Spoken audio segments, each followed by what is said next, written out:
aí, galerinha? Vamos falar de ciências com a professora Virgínia? Hoje nós vamos falar sobre solo e formação do solo. Mas antes de iniciarmos nossa aula, eu gostaria que você se inscrevesse no meu canal, ativasse o sino de notificação e deixasse o seu like. Tipos de solo e suas características. O solo é a camada mais superficial e mais fina da crosta terrestre. É a base de grandes paisagens. O solo é comumente chamado de chão ou terra. É um elemento natural e de fundamental importância para a vida de várias espécies, servindo de fonte de nutrientes para plantas, por exemplo. Então aqui nós temos, um corte, do solo, mostrando aí, com uma paisagem muito bonita que são as plantas. A formação do solo ocorre de forma gradual, ocasionado pelo intemperismo que ao longo do tempo desgasta as rochas. O clima, as variações de temperatura, a inclinação do terreno, que é o relevo, e a quantidade de chuva e os seres vivos são considerados agentes do intemperismo e atuam na formação do solo. Aqui nós temos os três tipos de intemperismo. Aqui nós temos o intemperismo físico. O intemperismo físico nós temos a variação de temperatura, a ação do gelo e a ação dos ventos. Aqui nós temos o intemperismo biológico, que são os líquens, bactérias e musgos. E aqui nós temos o intemperismo químico, que é a água da chuva. Esse intemperismo ele vai ocorrendo ao longo do tempo, desgastando as rochas, Então isso é que acontece. Aqui nós temos exemplo, tá vendo? Aqui nós temos a rocha mãe, tá vendo? Houve um intemperismo biológico, com os líquens e o musgo, E foi ocorrendo essa transformação. São características dos solos: permeabilidade, porosidade, textura e coloração. A permeabilidade, ela facilita com que a água penetre no solo. Então aqui, tá vendo? Ele é bem permeável, Facilita que a água ela penetre no solo. Aqui nós temos a porosidade. Tem relação com os poros que se formam entre os grãos do solo. Esses poros podem variar em tamanho e número. E por meio deles, a água e os gases infiltram-se no solo. Então aqui, nós estamos vendo os poros, Que são os buraquinhos aqui. Textura. A textura ela é determinada pela proporção entre as partículas minerais que o compõem. Essas partículas elas são nomeadas de acordo com o seu tamanho: areia, argila e silt. Aqui nós temos a textura, Às vezes pode ser mais grossinho, Pode ser mais fino. Então isso aí é a textura que vai ter, O tamanho das partículas. Coloração. Os solos apresentam diversas colorações, determinadas por vários fatores, entre eles a natureza da rocha matriz e a presença de matéria orgânica. Aqui nós temos a coloração, pode ver aqui, nessa figura, que eles são de cores diferentes. O solo ele é formado principalmente por matéria mineral e orgânica, como raízes, folhas e animais decompostos, formando a fração sólido.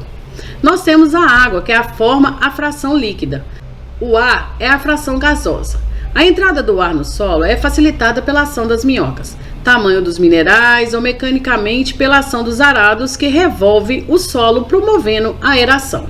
Então aqui nós temos, como o solo é formado, O solo é constituído por materiais. Nós temos aqui, os inorgânicos, tá vendo? Os inorgânicos nós temos água, ar e os grãos minerais, que podem ser areias, silt e argila.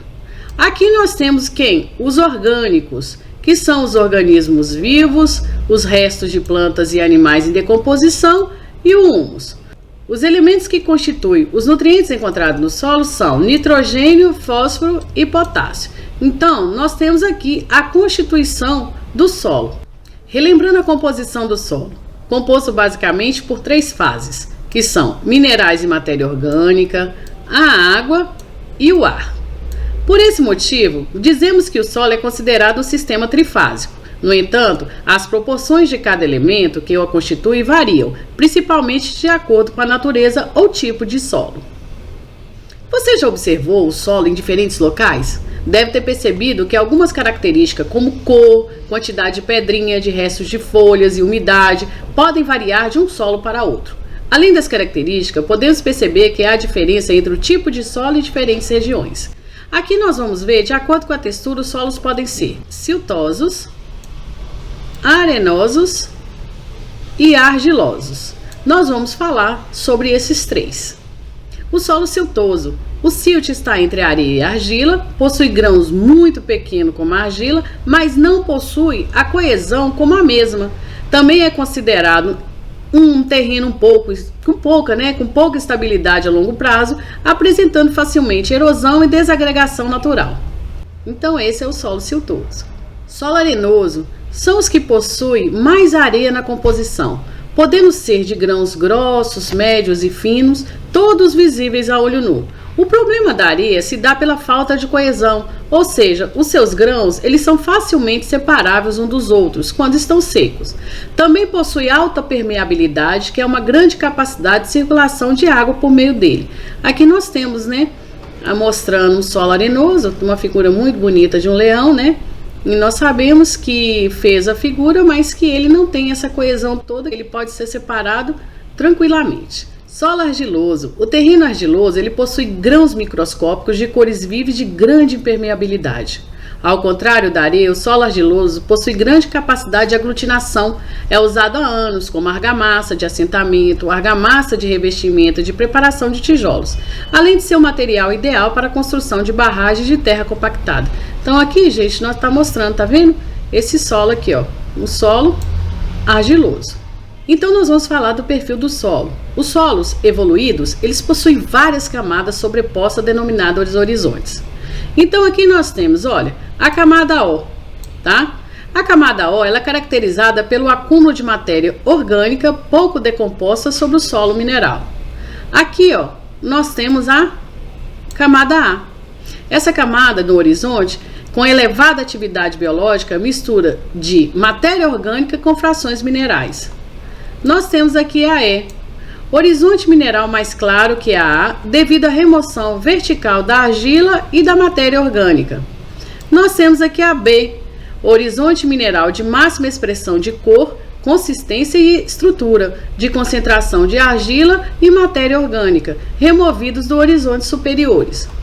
Aqui, ó, nós temos a C, material inconsolidado, pouco afetado pelos organismos, mas que pode estar bem intemperizado. E aqui nós temos a F, que é um material inconsolidado, rico em óxido de ferro e alumínio. E por último aqui, ó, essa partezinha aqui, ó, nós temos o quê? A R, que é a rocha, material de origem. Bom, nós vamos falar sobre o humus, ou humo, do termo latim humus. É a matéria orgânica depositada no solo, resultante da decomposição de animais e plantas mortas, folhas e de seus subprodutos ou produzido por minhocas. A importância do humus para o solo ela é múltipla. Ela fornece nutriente para a planta, regula as populações de micro-organismos e torna os solos férteis.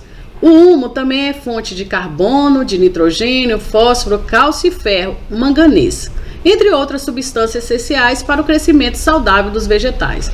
Então aqui, gente, está mostrando a figura, tá? Viu? Do humus. As plantas terrestres, elas fixam-se ao solo pelas raízes e retiram dele a água e os nutrientes minerais de que necessitam para se desenvolver. Muitos animais, como formigas e minhocas, também vivem no solo.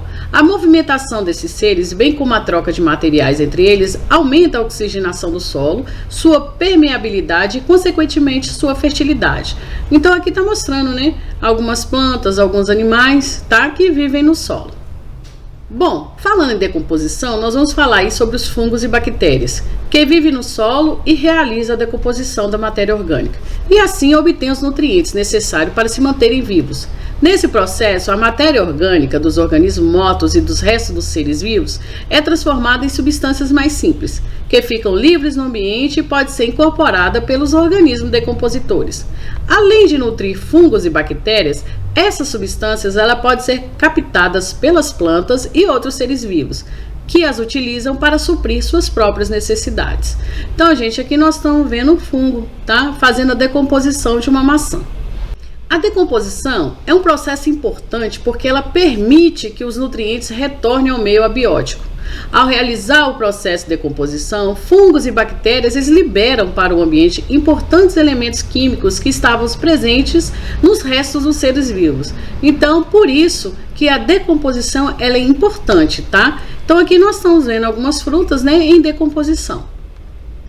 Bom, nós vamos falar sobre o sistema agroflorestais. São formas de uso ou manejo da terra nos quais se combinam espécies arbóreas com cultivos agrícolas ou criação de animais, de forma simultânea ou sequência temporal e que promove benefícios econômicos e ecológicos. Os sistemas agroflorestais, eles trazem uma série de vantagens econômicas e ambientais, tais como custos de implantação e manutenção reduzidos, diversificação na produção, aumento a renda familiar, assim como melhoria na alimentação. 3. Melhoria na estrutura e fertilidade do solo devido à presença de árvores que atuam na ciclagem de nutrientes, redução da erosão, aumento da diversidade das espécies e recuperação de áreas degradadas. Por isso, nós temos aí o sistema agroflorestal, que ele é importante tanto para a economia como para o ambiente. As agroflorestas, elas compreendem sistema de manejo de terras sustentáveis, uma vez que elas articulam a agricultura ou pecuária com espécies arbóreas, levando à recuperação da fertilidade dos solos de forma muito mais rápida que a convencional. Muito se fala, sobre a agricultura orgânica e a qualidade desse plantio em relação ao convencional para a saúde e o meio ambiente. O processo de produção orgânica, ele não utiliza agrotóxico e ele promove a restauração e a manutenção da biodiversidade. Além disso, a agricultura orgânica, ela utiliza fertilizantes naturais, como adubação através de leguminosas fixadoras de nitrogênio, adubo orgânico proveniente de compostagem, miocultura, manejo de vegetação nativa, rotatividades de culturas, uso racional da água e outras técnicas que sejam adaptáveis à realidade local. Então nós temos aí, a agricultura orgânica nessa figura, tá vendo? Então eles não usam agrotóxico, tá? Os fertilizantes são naturais, fazem compostagem, miocultura, a adubação seja bem feita, tá? E muito saudável. Bom, gente, nós terminamos nossa aula por aqui. Mas antes de terminarmos, não se esqueça, se inscreva no meu canal, ative o sino de notificação e deixe o seu like. Um abraço a todos, até a próxima aula.